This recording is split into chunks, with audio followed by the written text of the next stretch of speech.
सरकारी संस्थानों में कार्यरत अधिकारियों एवं कर्मचारियों के सुरक्षित भविष्य के लिए बहुत सारे प्रावधान हैं। उन्हें पेंशन दी जाती है और जीपीएफ में वो अपने कार्यकाल के दौरान लगातार एक फंड जो है वो इकट्ठा करते चले जाते हैं। लेकिन सरकार की तरफ से निजी संस्थानों में कार्यरत कर्मचारियों एवं अधिकारियों के लिए भी प्रोविडेंट फंड का प्रावधान किया गया है, जिसे एम्प्लॉयज़ प्रोविडेंट फंड कहा जाता है। एम्प्लॉयज़ प्रोविडेंट फंड क्या है और इसके फ़ायदे क्या हैं, इस बारे में आज हम बात करेंगे एम्प्लॉयज़ प्रोविडेंट फंड के रीजनल ऑफिस में अधिकारी पंकज सरपाल जी से। पंकज जी, आपका बहुत बहुत स्वागत है। नमस्कार जी, thank you. Pankaj ji, employees provident fund असल में क्या है और ये किस तरह से कार्य करता है? एम्प्लॉयज़ प्रोविडेंट फंड यानी कि कर्मचारी भविष्य निधि संगठन एक भारत सरकार का सोशल सिक्योरिटी प्रोवाइड करने वाला संगठन है जो कर्मचारियों के उज्जवल भविष्य के लिए, उनके फाइनेंशियल स्टेबिलिटी के लिए काम करता है, ताकि उनको भविष्य में अगर कोई आर्थिक समस्याओं को से जूझना ना पड़े।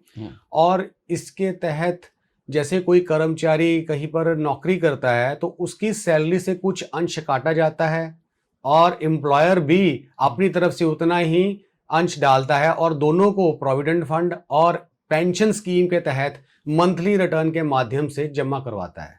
जी, तो इसमें कौन कौन से जो लोग हैं या कौन कौन से संस्थान हैं वो इसमें कवर होते हैं? देखिए, इसके तहत जितने भी प्राइवेट संस्थान हैं जिनका जीपीएफ नहीं कटता, सरकारी की आपने बात करी है, चाहे सरकारी कार्यालयों में कॉन्ट्रैक्ट पर भी रखे हुए मुलाजिम हैं, वो भी इसके तहत कवर होते हैं। और जैसे भी कोई इंडस्ट्री है, school, hostel, college, hotel, any kind of कोई भी ऐसा अदारा है जिसके पास 20 एम्प्लॉई हैं, 20 या 20 से अधिक एम्प्लॉई हैं, वो तो मैंडेटरी ईपीएफ में रजिस्टर्ड होना चाहिए। लेकिन इसके साथ साथ सरकार ने एक और प्रोविजन भी दी है, जिनके पास 20 से कम एम्प्लॉई हैं वो इसको वॉलंटरली भी ज्वाइन कर सकते हैं। इसका एम्प्लॉयर वॉलंटरली रजिस्ट्रेशन करके भी प्रोविडेंट फंड के सारे लाभ एम्प्लॉयज को दिला सकता है। एम्प्लॉय को ये कैसे पता चलता है कि मेरा फंड, एम्प्लॉयज़ प्रोविडेंट फंड जो है वो एम्प्लॉयर की तरफ से जमा कराया भी जा रहा है या नहीं कराया जा रहा है? देखिए, एम्प्लॉयज़ के पास इसके लिए मल्टीपल ऑप्शंस आ गए हैं। अब तो प्रोविडेंट फंड डिपार्टमेंट की सारी सेवाएं ऑनलाइन हो चुकी हैं। ऑनलाइन सेवाओं के माध्यम के साथ साथ एक ऐप है जो एंड्रॉयड और आईओएस दोनों पर उपलब्ध है, जिसका नाम उमंग ऐप है। एम्प्लॉय चाहे ईपीएफ की वेबसाइट से अपनी पासबुक देख सकता है, आपने लॉगिन क्रेडेंशियल्स डालकर, और अगर वो चाहे तो मोबाइल के अंदर भी अपनी उमंग ऐप इंस्टॉल करके उसमें ईपीएफ की सर्विसेज में जाकर वो अपनी पासबुक डाउनलोड कर सकता है, जहां उसको सारा मंथली कंट्रीब्यूशन जो उसके एम्प्लॉयर ने जमा करवाया है उसको वह दिखाई देता है। ये जो जो अंश काटा जाता है कर्मचारी के वेतन में से और एम्प्लॉयर खुद भी जमा कराता है, इसका कोई प्रतिशत तय किया गया है कि इतना प्रतिशत जो है न्यूनतम वो जमा कराना जरूरी है? जी, एम्प्लॉयज की सैलरी जैसे बेसिक सैलरी प्लस डीए, इनके ऊपर 12% एम्प्लॉय का कंट्रीब्यूशन काटा जाता है जी। और इसी प्रकार एम्प्लॉयर का भी 12% वो अपना शेयर जमा कराता है।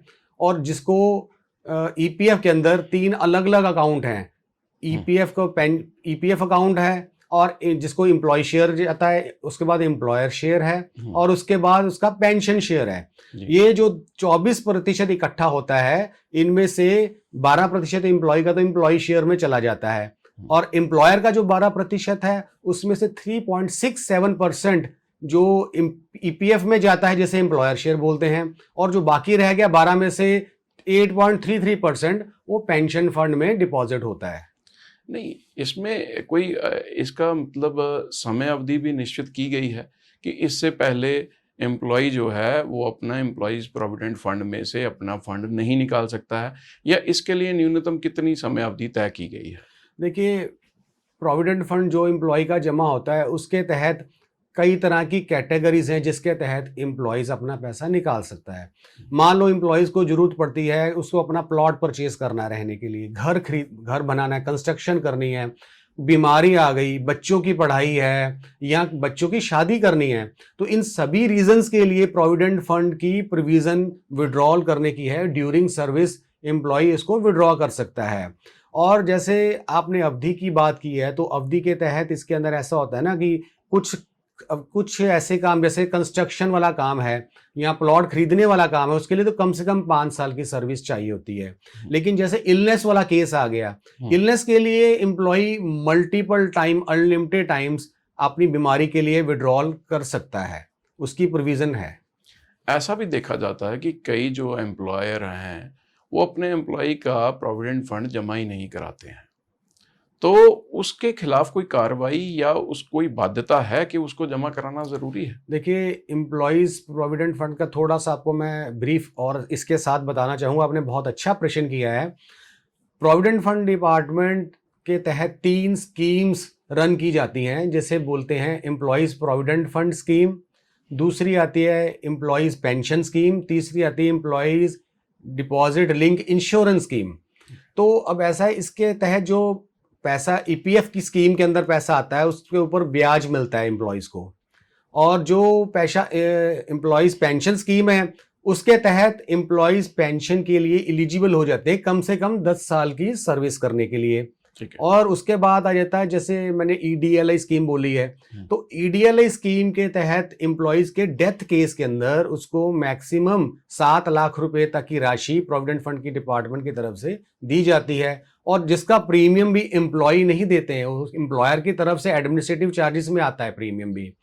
अब आपने बात कही है कि अगर जिसका पीएफ नहीं कटता, देखिए जब भी कोई एम्प्लॉय ज्वाइन करता है, ज्वाइन करने के साथ तुरंत ही उस एम्प्लॉय का यूनिवर्सल अकाउंट नंबर एम्प्लॉयर को जनरेट करना होता है ईपीएफ की वेबसाइट से, और ये एम्प्लॉयर की ड्यूटीज में आता है। तो एम्प्लॉयर को यूनिवर्सल अकाउंट नंबर एम्प्लॉय को बताना पड़ता है, और बताना भी चाहिए, ये आपका यूनिवर्सल अकाउंट नंबर है। और उसको एम्प्लॉय को उसे यूएन नंबर को एक्टिवेट करना होता है। एक्टिवेट करने के लिए अब अलग अलग प्रोविजंस आ गई हैं। पहले तो अकेली वेबसाइट पर थी प्रोविजन, अब एंड्रॉयड ऐप की, जैसे मैंने आपसे बात करी है उमंग ऐप के ऊपर ही ये प्रोविजन आ गई है कि एम्प्लॉय अपना यूएन एक्टिवेट खुद कर सकता है। और साथ ही अगर यूएन जनरेट करना है, ये 1 अगस्त से अभी लॉन्च हुआ है कि जो जनरेट करने वाला सिस्टम भी एम्प्लॉय के पास आ गया है। एम्प्लॉय अपने एंड्रॉयड ऐप के थ्रू अपना यूएन नंबर स्वयं जनरेट कर सकता है, और उसके अंदर उसको कोई डिटेल्स भरनी नहीं पड़ती, उसे अपनी सिर्फ फोटो स्कैन कर रही हैं, जिसे कहते हैं फेस ऑथेंटिकेशन टेक्नोलॉजी, उसके माध्यम से वो फोटो अपनी फेस स्कैन करता है। उसकी सारी डिटेल्स आधार सिस्टम से लिंक्ड है, वो सारा डाटा अपने आप कैप्चर होकर ईपीएफ के डाटाबेस में आ जाता है। अब यहाँ पर एक बहुत अच्छा काम ये हुआ है कि एम्प्लॉयज़ की जो टाइपिंग मिस्टेक के कारण जो उनके नेम करेक्शंस की, डेट ऑफ बर्थ करेक्शंस की गलतियां होती थी, जिसे बाद में वो सुधारते थे, अब उसकी जरूरत नहीं पड़ेगी, बिकॉज अब वो डाटा डायरेक्ट आधार से लिंक डाटाबेस से आ गया है। जो आधार कार्ड में जो एंट्री होगी या जानकारी उपलब्ध कराई गई होगी, उसके मुताबिक अपडेट हो जाएगा। बिल्कुल। और जैसे आप कह रहे हैं कि एम्प्लॉयज़ का, देखिए एम्प्लॉय आजकल इतने अवेयर हो गए हैं, प्रोविडेंट फंड डिपार्टमेंट की तरफ से सोशल साइट्स के माध्यम से अवेयरनेस दी जा रही है, चाहे फेसबुक है, चाहे ट्विटर है, चाहे इंस्टाग्राम है, रेगुलर पोस्ट जाती है, और बहुत सारे, ऑलमोस्ट कह सकता हूँ 70% एम्प्लॉयज़ ने सब्सक्राइब किया हुआ है, और उनको रिसेंट जो अपडेट्स आते हैं प्रोविडेंट फंड डिपार्टमेंट के, उनको मिलते रहते हैं। आज की डेट में कोई भी ऐसा एम्प्लॉय नहीं है, अगर वो कहता है कि मुझे इसके नॉलेज नहीं है, मेरा पीएफ कट रहा है, मुझे इसका बैलेंस पता नहीं चलता। देखिए, बैलेंस देखने के लिए पासबुक के साथ साथ एक मिस्ड कॉल फैसिलिटी भी है। अच्छा, एम्प्लॉय अपने रजिस्टर्ड नंबर से, ईपीएफ का एक नंबर है, उस पर वो मिस कॉल देते हैं, तो उनको उसके ऊपर उसका बैलेंस की इंफॉर्मेशन में। टोल फ्री नंबर है या कि हर ऑफिस का अलग अलग? नहीं, ये एक हमारा सेंट्रलाइज नंबर है, जिसके ऊपर वो कॉल करते हैं, तो सेंट्रल सर्वर से उसको ऑटोमेटिक उसका बैलेंस का मैसेज आ जाता है, पर वो रजिस्टर्ड मोबाइल से होना चाहिए। इस प्रकार एम्प्लॉयज जो है आज की डेट में जितने अवेयर हो चुके हैं ईपीएफ की सर्विसेज को लेकर, जब से ऑनलाइन सर्विसेज शुरू हुई है, तो मैं ये कहूंगा कि आज की डेट में कोई अछूता नहीं है कोई एम्प्लॉयज के बारे में। इतना कुछ होने के बावजूद भी अगर कोई एम्प्लॉयर फिर भी अपने एम्प्लॉयज का प्रोविडेंट फंड नहीं काटता है, तो उसके खिलाफ क्या कार्रवाई? देखिए, उसके खिलाफ फिर ये होता है कि उसका कोई जिसका नहीं कट रहा वो कंप्लेंट करता है, तो हम्म, कंप्लेंट करने के लिए डिपार्टमेंट के पास जो भी स्टैच्यूटरी प्रोविजंस होती है उसके तहत कार्रवाई होती है। हम्म। नहीं, ये कोई सख्त कार्रवाई होती है या कि सिर्फ एक देखिए इसका कागजी कार्रवाई है? नहीं ऐसा होता है ना, इसके तहत फिर वो डिप्यूट होते हैं, जिसके हमारे डिपार्टमेंट से रिलेटेड जो अधिकारी होते हैं वो डिप्यूट होते हैं, उसका वो वेरीफाई करते हैं रिकॉर्ड सारा, जैसे सैलरी रिकॉर्ड हो गया या उसका बाकी और रिकॉर्ड्स, अटेंडेंस Employees रिकॉर्ड का हो गया, record हो एम्प्लॉयज का गया। रिकॉर्ड, हाँ, या एस्टेब्लिशमेंट की बात कर रहा हूँ, हाँ। एस्टेब्लिशमेंट में जाकर एम्प्लॉयज का सैलरी रिकॉर्ड हो गया, उसका अटेंडेंस हो गई, वो सारे चेक करते हैं। जी। तो वहां पर उनको जो पता लगता है कि हमारे पास पीएफ में रजिस्टर्ड कम एम्प्लॉय हैं, तो ये जो बचते हैं फिर उनको भी रजिस्टर्ड किया जाता है और उनका ज्वाइनिंग से वो ड्यूज निकाले जाते हैं, पुराने ड्यूज जो उनके नहीं जमा हुए, और ड्यूज निकालने के बाद फिर उनसे विद इंटरेस्ट वो प्रोविजन है वो पैसा जमा करवाने की, वो एम्प्लॉयज के खाते में जमा होता है। आपने बताया कि सोशल मीडिया साइट्स के ऊपर डिपार्टमेंट की तरफ से पूरी जानकारी उपलब्ध कराई जा रही है, बावजूद इसके कुछ कर्मचारी ऐसे होते हैं वो ज़्यादा पढ़े लिखे नहीं होते हैं या उनकी कोई अंडरस्टैंडिंग नहीं बन पाती है, तो जब वो अपना फंड निकालने की कोशिश करते हैं तो वो नहीं निकल पाता है। तो ऐसे कर्मचारियों के लिए विभाग की तरफ से क्या प्रावधान है? देखिए विभाग ने इसके लिए डिपार्टमेंट के पीआरओ सेल पर एक मे आई हेल्प यू नाम से एक हेल्प डेस्क बना रखा है, तो ऐसे एम्प्लॉय वहां पर भी अप्रोच कर सकते हैं। और क्लेम फाइल करने के लिए अगर आप जैसे कुछ ही अगर इंडस्ट्री में एक बंदा ही क्लेम फाइल करना जानता है, तो हमारा ये एक्सपीरियंस रहा है कि वो सारी इंडस्ट्री के एम्प्लॉयज को बता देता है कि कैसे करना है। आजकल तो क्लेम मोबाइल से भी फाइल हो रहे हैं, मोबाइल से भी क्लेम अप्लाई हो जाता है। और देखिए पीसी वाला तो मैटर बहुत पुराना हो गया, क्योंकि पीसी हर किसी के पास नहीं होता, डेस्कटॉप हर किसी के पास नहीं है, तो मोबाइल से भी क्लेम रेज हो जाता है, वहां पर उसको स्टेटस पता चल जाता है, उसका कितना प्रोविडेंट फंड जमा हो रहा है उसको पासबुक मिल जाती है। और इवन आज की डेट में जो पेंशनर हैं, मैं उसकी भी साथ में बात जोड़ देता हूं, जो पेंशनर हैं जिनका साल में एक बार डिजिटल लाइफ सर्टिफिकेट आना होता है, वो अपने मोबाइल से लाइफ सर्टिफिकेट भी खुद वहां पर स्कैन करके, यस, फेस स्कैन करके, वो भी फेस ऑथेंटिकेशन टेक्नोलॉजी के माध्यम से स्कैन करके अपलोड हो जाता है। जी जी जी। अच्छा, ये बात तो हमने कर ली, लेकिन न्यूनतम कितने वेतन का आदमी और अधिकतम कितने वेतन का अधिकारी जो है वो ईपीएफ के तहत कवर होता है? देखिए न्यूनतम तो मैक्सिमम की बात करेंगे, जीरो से लेकर, जैसे आप कह रहे हैं सैलरी जिसकी 15,000 रुपए तक सैलरी है जी, 15,000 तक बेसिक प्लस डीए डालकर, उसका तो प्रोविडेंट फंड काटना मैंडेटरी है एम्प्लॉयर को, हर हाल में काटना ही पड़ेगा। उसका काटना मैंडेटरी है। और जिसकी सैलरी 15,000 क्रॉस कर जाती है या उससे ज्यादा पर वो आया एम्प्लॉय, तो उसके लिए वो म्यूचुअल अंडरस्टैंडिंग है एम्प्लॉयर के पास कि अगर वो उसका प्रोविडेंट फंड काटना चाहे तो वो उसका काट भी सकता है जी। तो ये अपनी आप म्यूचुअल अंडरस्टैंडिंग पर डिपेंड करता है। अच्छा, इसमें ये भी हो सकता है कि 12% से ज्यादा अगर कोई कर्मचारी है और वो चाहता है कि मेरा 24% मेरा अंशदान जो है वो प्रोविडेंट फंड में भेजा जाए, तो क्या ये संभव है?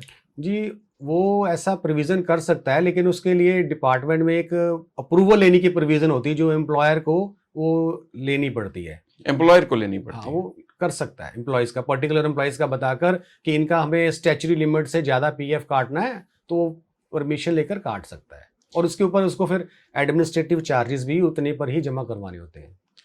मान लीजिए कि किसी कर्मचारी ने नौकरी छोड़ दी और अपना काम धंधा शुरू कर लिया, और अब उसका एक जो प्रोविडेंट फंड है वो विभाग के पास जमा है, तो क्या उसे उस निकलवाने के लिए दोबारा से एम्प्लॉयर के पास जाना पड़ेगा, या कि उसके पास ये सुविधा है कि वो सीधा जाकर के विभाग से संपर्क करे और उसका फंड निकल आए? देखिए बोलो जी, बहुत अच्छा क्वेश्चन है। आज की डेट में ये बहुत सारे लोगों को इसकी अवेयरनेस की जरूरत है। अगर किसी ने नौकरी छोड़ दी है तो उसको विभाग के पास ना एम्प्लॉयर के पास आने की जरूरत है, क्योंकि सारा काम ऑनलाइन हो चुका है। तो जब एम्प्लॉई अपनी सर्विस के दौरान उसके केवाईसी फाइल करवाए जाते हैं जो एम्प्लॉयर द्वारा सर्टिफाई होते हैं डिजिटल सिग्नेचर्स के साथ, वो छोड़ने के बाद अपना लॉगिन यूज करे, लॉगिन से क्लेम अप्लाई करे और पीएफ डिपार्टमेंट का सारा पैसा जो उसका बैंक अकाउंट ईपीएफ में रजिस्टर्ड है वहां पर डायरेक्ट ट्रांसफर हो जाता है। तो कितने उस पर ब्याज लगता है कि नौकरी छोड़ दी या उसी दिन से ब्याज लगना बंद हो गया? जब उसने विड्रॉल लिया तो मान लो, देखो पीएफ का ब्याज कैसा होता है, फाइनेंशियल ईयर खत्म होने के बाद लगता है जी। मान लो जब उसने नौकरी छोड़ी, अभी करंट ईयर रनिंग में है, तो वो करंट ईयर का उसका अभी इंटरेस्ट नहीं लगा है, लेकिन जब वो नौकरी का पैसा विड्रॉल करेगा तो उस समय वो इंटरेस्ट लगकर मिलेगा। इंटरेस्ट लगकर। लेकिन मान लीजिए कि वो 1 साल पैसा निकलवाने के लिए, अपना फंड निकलवाने के लिए नहीं आता विभाग के पास, तो 1 साल तक जो आपके पास पैसा पड़ा है विभाग के पास, उसके ऊपर ब्याज लगता है या नहीं? हाँ, वो अगर 1 साल तक पड़ा है तो उस पर ब्याज लगता है। 1 साल तक ही पड़ा है? 3 साल तक मिल जाता है उसको ब्याज, उसके बाद लगना बंद हो जाता है। मतलब नौकरी छोड़ने के 3 साल बाद तक अगर वो कोई नई नौकरी ज्वाइन नहीं करता है, हाँ। तो 3 साल तक उसके फंड के ऊपर ब्याज जो है वो मिलता रहेगा। बिल्कुल बिल्कुल। अभी केंद्र सरकार की तरफ से 1 अगस्त से एक नई योजना तैयार की गई है, चालू की गई है, जिसके बारे में हम अभी चर्चा कर रहे थे, उस बारे में थोड़ी जानकारी दीजिए। देखिए, जो 1 अगस्त से केंद्र सरकार द्वारा जो योजना चालू की गई उसका नाम है प्रधानमंत्री विकसित भारत रोजगार योजना। इसका प्रावधान 2024 के बजट में ही अनाउंस हो गया था और ये स्कीम जो है 1 अगस्त 2025 को लागू हुई है। इस योजना के तहत ये स्कीम जो है ये 2 साल तक रजिस्ट्रेशन के लिए ओपन रहेगी। 31 जुलाई 2027 तक इसकी रजिस्ट्रेशन हो सकती है। और इस योजना में इंसेंटिवाइज स्कीम है, एम्प्लॉयज के लिए भी इंसेंटिव देती है ये स्कीम और एम्प्लॉयर्स को भी इंसेंटिव देती है। तो इस स्कीम के मुख्यतः 2 पार्ट्स हैं, जैसे पार्ट ए और पार्ट बी के नाम से हम जानेंगे। पार्ट ए के अंदर एम्प्लॉयज को बेनिफिट मिलता है, जो एम्प्लॉय फर्स्ट टाइम ज्वाइन कर रहे हैं, जो पहले प्रोविडेंट फंड के अंदर रजिस्टर्ड नहीं थे, वो आज प्रोविडेंट फंड के अंदर रजिस्टर्ड होते हैं 1 अगस्त के बाद। तो उन एम्प्लॉयज को मैक्सिमम उनकी सैलरी सपोज करो अगर किसी की 10,000 लगती है तो 10,000 का उसको 2 किश्तों में उसको एक सैलरी भारत सरकार की तरफ से उसके बैंक अकाउंट में ट्रांसफर की जाएगी। सीधी एक पूरी सैलरी 2 किश्तों में, मान लीजिए 10,000। मैं उसके बाद ऊपर आ रहा हूं अभी। तो ये मान अभी मैंने आपको एग्जांपल दी 10,000 की जी, लेकिन अगर कोई एम्प्लॉय की सैलरी मोर देन 15,000 है तो ये मैक्सिमम 15,000 तक ही आएगी उसको, यानी कि 7,500 की और 7,500 की 2 किश्तें आएंगी, 2 किश्तें आएंगी और 6-6 महीने के अंतराल पर। लेकिन उसमें भी एक चीज ध्यान देने वाली है कि वो एम्प्लॉय कंटिन्यू सर्विस में रहना चाहिए। मान लो अगर उसे पहली इंस्टॉलमेंट लेनी है 6 महीने वाली, तो अगर वो 6 महीने तक उसी एम्प्लॉयर के पास लगा रहता है, काम करता है, तो उसको पहली इंस्टॉलमेंट उसके अकाउंट में आ जाएगी। ठीक है। और सेकंड इंस्टॉलमेंट 12 महीने बाद ड्यू होती है, लेकिन 12 महीने से पहले अगर वो नौकरी छोड़ देता है तो फिर उसको सेकंड इंस्टॉलमेंट नहीं आएगी। वो अगर वो लगा रहता है 12 महीने तक भी लगा रहता है, तो एक सरकार ने प्रोविजन रखी है, फाइनेंशियल लिटरेसी का कोर्स रखा है, जो एम्प्लॉय के लॉगिन के अंदर एक रिकॉर्डेड वीडियोस की फॉर्म में आएगा। वो एम्प्लॉय को देखना है ताकि उसको सेविंग्स की इंपॉर्टेंस पता लगे, क्योंकि आज की डेट में हम जो एक्सपीरियंस कर रहे हैं, कोई भी एम्प्लॉय इस योजना का जो बेसिकली प्रोविडेंट फंड डिपार्टमेंट का पर्पस है कि एम्प्लॉयज को फ्यूचर के लिए उसका पैसा सेव करके रखना, उसको इमरजेंसी सिचुएशंस में काम आए। लेकिन आज जो मेंबर्स हैं, ईपीएफ के सब्सक्राइबर्स हैं, वो थोड़े महीनों का पैसा जमा होता है तो उसे इमीडिएट निकाल लेते हैं, तो फ्यूचर के लिए वो नहीं रख रहे। तो इसीलिए फाइनेंशियल लिटरेसी के कोर्स के माध्यम से उनको सेविंग्स की हैबिट्स डेवलप करने के लिए एक जो कोर्स रखा गया, वो रिकॉर्डेड वीडियो एम्प्लॉय देखेगा और उससे कोर्स कंप्लीट माना जाएगा और उसके बाद उसकी सेकंड इंस्टॉलमेंट रिलीज कर दी जाएगी। प्रधानमंत्री विकसित रोजगार योजना के पार्ट बी की बात करेंगे, जो एम्प्लॉयर्स के लिए इंसेंटिवाइज स्कीम है। तो देखिए, जैसे तो मैंने पार्ट ए में बताया था कि नए एम्प्लॉय जो ज्वाइन करते हैं वो पार्ट ए के अंदर बेनिफिट लेते हैं, लेकिन पार्ट बी के अंदर नए एम्प्लॉय और रीज्वाइन किए हुए पुराने एम्प्लॉय जो पहले पीएफ में ऑलरेडी रजिस्टर्ड हैं, अगर वो भी एम्प्लॉयर उसको हायरिंग करता है, एम्प्लॉयमेंट देता है, तो वो भी इस स्कीम के तहत एम्प्लॉयर के साथ वो भी बेनिफिट लेने का एम्प्लॉयर हकदार हो जाता है। अब एम्प्लॉयर को बेनिफिट कैसे मिलेगा ये मैं आपको बताना चाहूंगा। मान लीजिए अगर किसी की सैलरी 10,000 तक फिक्स हुई है, तो उसका 1,000 रुपए पर मंथ का एम्प्लॉयर को इंसेंटिव आएगा। एम्प्लॉयर को इंसेंटिव? यस, वो एम्प्लॉयर पार्ट बी है ना, तो एम्प्लॉयर को 1,000 पर मंथ का इंसेंटिव आएगा। लेकिन अगर वो मैन्युफैक्चरिंग यूनिट है तो उसको ये बेनिफिट 4 साल तक मिलेगा। अगर अदर देन मैन्युफैक्चरिंग यूनिट है तो उसको 2 साल तक मिलेगा। तो अगर किसी की सैलरी 10,000 से लेकर 20,000 के बीच में है तो उसको एम्प्लॉयर को 2,000 पर पर्सन का बेनिफिट मिलेगा जी। और इसी तरह अगर किसी की सैलरी 20,000 से लेकर 1,00,000 रुपए तक है तो उसको 3,000 रुपए पर पर्सन के हिसाब से एम्प्लॉयर को इंसेंटिव सरकार की तरफ से डायरेक्ट एम्प्लॉयर के जो पैन लिंक्ड बैंक अकाउंट है उसके अंदर 6 महीने के अंतराल पर आएगा। जी। उसके लिए एक चीज का और ध्यान रखना है कि एम्प्लॉयर की पिछले 12 महीने की एवरेज स्ट्रेंथ देखी जाएगी। मान लो किसी एम्प्लॉयर के पास 20 एम्प्लॉय काम करते हैं, तो पिछले एक साल के अंदर मतलब 31 जुलाई 2025 तक 12 महीने के अंदर उसके एवरेज एम्प्लॉय कितने थे। सपोज करो उसके 25 एम्प्लॉय या 20 एम्प्लॉय ही आ गए, तो वो 50 से कम हो गए हैं।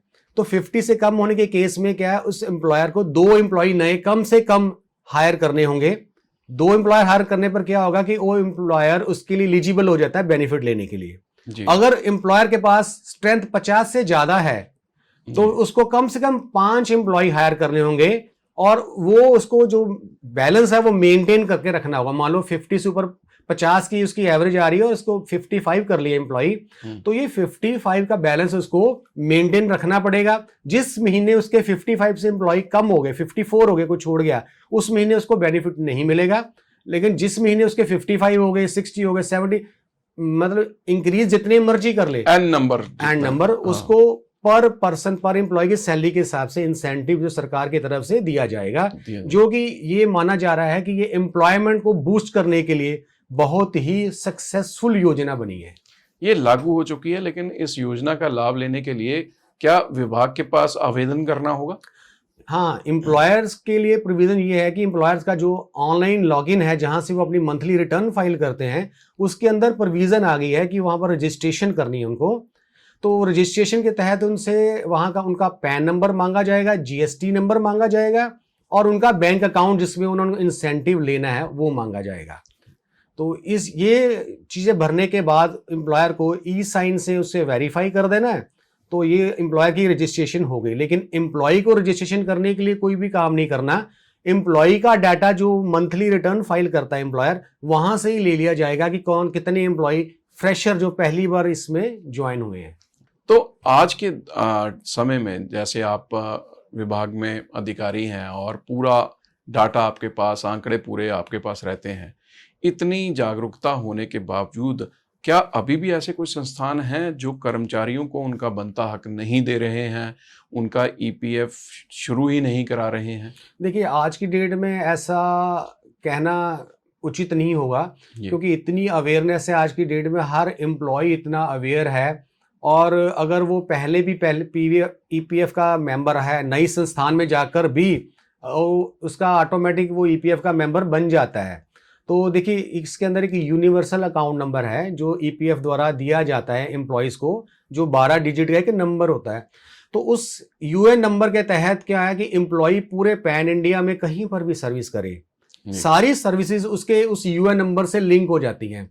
मान लो एम्प्लॉय का बेनिफिट, जैसे आप कह रहे हैं कि अगर मान लो एम्प्लॉय को लग रहा है कि मेरे को बेनिफिट नहीं दिया जा रहा है, तो इतनी अवेयरनेस आ गई है कि हमारे ईपीएफ डिपार्टमेंट का एक ग्रीवेंस पोर्टल है जिसे ईपीएफ IGMS कहते हैं, वो ईपीएफ की वेबसाइट पर उपलब्ध है। वहां पर अगर वो एक लाइन भी ड्रॉप करता है इसके बारे में, तो उसके ऊपर डिपार्टमेंट तुरंत एक्शन लेता है। मान लीजिए कि कोई आदमी, कोई कर्मचारी जो है वो 50 वर्ष की आयु में नौकरी छोड़ देता है और अपना निजी व्यवसाय शुरू कर लेता है। अब उसका 50 वर्ष तक की आयु के लिए उसका पेंशन का अंश जो है वो कटता रहता है। तो वो पेंशन शुरू कराने के लिए उसको क्या करना होगा? देखिए, पेंशन शुरू कराने के लिए ऑनलाइन अप्लाई होता है, एक फॉर्म होता है 10D, तो वो अपना फॉर्म अप्लाई करेगा ऑनलाइन। तो उसके अंदर अगर आपने 50 वर्ष की आयु की बात की है, तो मैं बता देता हूं आपको कि जानकारी के लिए, सभी दर्शकों के लिए भी, फुल पेंशन जो ईपीएफ डिपार्टमेंट से लगती है वो 58 की एज में लगती है। 58 तक वो बंदा कार्यरत रहना चाहिए। हाँ, अगर वो 50 पर भी पेंशन लेता है, उसकी प्रोविजन भी है, वही मैं बताने लगा हूं। उससे एम्प्लॉय को लॉस क्या होता है, अगर वो 58 से पहले जितने साल पहले पेंशन अप्लाई करेगा, मान लो उसने 50 में अप्लाई कर दिया, तो 4% एक साल के हिसाब से उसकी पेंशन कम हो जाएगी। 8 साल के हिसाब से 32% पेंशन कम लगेगी उसे। हाँ, तो इसीलिए अगर उसको पेंशन का फुल बेनिफिट लेना है तो 58 तक वो सर्विस करेगा, तो उसे फुल पेंशन का बेनिफिट मिलेगा। जी पंकज जी, ये पेंशन निर्धारित किस तरह से होती है?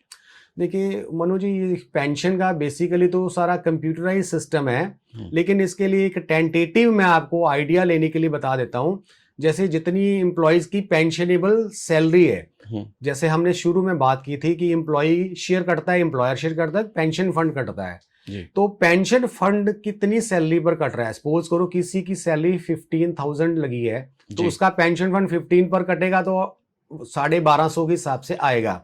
8.33% बनता है 1250। जी। लेकिन होता पेंशन जो है, हाँ पेंशन होता क्या है कि कई एम्प्लॉयज की सैलरी 15,000 से ज्यादा होती है, तो मान लो 20,000 किसी की सैलरी है, तो 20,000 पर जो पेंशन फंड है वो क्या करते हैं, ये प्रोविजन डिपार्टमेंट में ही है, वो पेंशन फंड 15,000 पर ही जमा करवाते हैं। सपोज उन्होंने 1250 रुपए तक जमा करवाया, जी। तो फिर वो पेंशनेबल सैलरी 15,000 होगी इस एम्प्लॉयज की। तो 15,000 वो फार्मूला क्या बनता है जो टेंटेटिव बनाने के लिए, pensionable salary multiply number of year of service, जितने साल आपने काम किया है डिवाइड कर दो 70 से। अच्छा, तो ये आपको एक टेंटेटिव पेंशन की अमाउंट मिल जाती है इससे। उससे मिल जाती है। लेकिन ये भी होता है कि पेंशन आप एक ही बार में निकलवा सकते हैं सारी, जैसे कि केंद्र या सरकारी संस्थानों में कार्यरत जो कर्मचारी हैं वो रिटायर होते हैं तो कई बार वो पेंशन एक ही बार कम्यूट करना जिसे बोलते हैं हम, कम्यूटेशन वाली मनु जी ऑप्शन बंद हो चुकी है बहुत साल पहले। ईपीएफ में। हाँ कम्यूटेशन, हाँ ईपीएफ में कम्यूट नहीं होती पेंशन, और उसके अंदर पेंशन जो एम्प्लॉय को मिलती है वो तो मंथली पेंशन के रूप में मिलती है। लेकिन इसके अंदर एक और प्रोविजन ये है, जो इस एम्प्लॉय की 10 साल की सर्विस नहीं हुई, क्योंकि पेंशन के लिए एलिजिबिलिटी भी है, एम्प्लॉय की 10 साल की सर्विस होनी जरूरी है जी। जिस एम्प्लॉय की 10 साल की सर्विस नहीं हुई है तो वो अपना पेंशन वाला जो पैसा है वो विड्रॉ भी कर सकता है, विड्रॉ कर सकते। लेकिन अगर उसकी सर्विस 10 साल से हो गई या 10 साल से ज्यादा हो गई तो फिर पेंशन वाला पैसा विड्रॉल नहीं होता, उसकी पेंशन ही मिलेगी उसे। वो मिलेगी और जब वो मिनिमम 50 की एज में। अच्छा, 50 से पहले भी नहीं मिलेगी। 50 की एज में मिल जाएगी। 50 मिल जाए, 52 में ले लें या 58 पर ले लें, जी। ये उसकी ऑप्शन है। ये ऐसा सुना है कि जो एम्प्लॉयज प्रोविडेंट फंड विभाग है उसके पास इतनी शक्तियां दी गई हैं कि उसको कोर्ट में भी चैलेंज नहीं किया जा सकता है। अगर विभाग किसी एम्प्लॉयर के ऊपर कार्रवाई करता है तो उसे अंतिम माना जाता है, ऐसा भी है? नहीं, ऐसा तो कुछ नहीं है, लेकिन ये है कि प्रोविडेंट फंड का अगर कोई ड्यूज किसी ने पे करने हैं जी, तो उसको सबसे पहले प्रेफरेंस मिलती है कि प्रोविडेंट फंड के ड्यूज ही मिलेंगे। अगर कोर्ट में वो केस है किसी का तो प्रोविडेंट फंड की रिकवरी सबसे पहले होगी। प्रोविडेंट फंड सबसे पहले उसको रिकवर करके दिया जाएगा। आपने बहुत अच्छी जानकारी दर्शकों तक पहुंचाई है। हम उम्मीद करते हैं कि निजी संस्थानों में कार्यरत कर्मचारी एवं अधिकारी ईपीएफ का ज़्यादा से ज़्यादा फायदा उठा पाएंगे। एम्प्लॉयर की बजाय वह खुद ही अपने फंड को हैंडल कर पाएंगे और आर्थिक स्थिति को मजबूत बनाने की सरकार की इस कोशिश के सार्थक परिणाम सामने आएंगे। पंकज जी, आपने हमें अपना अमूल्य समय दिया, आपका बहुत बहुत धन्यवाद। धन्यवाद, थैंक यू।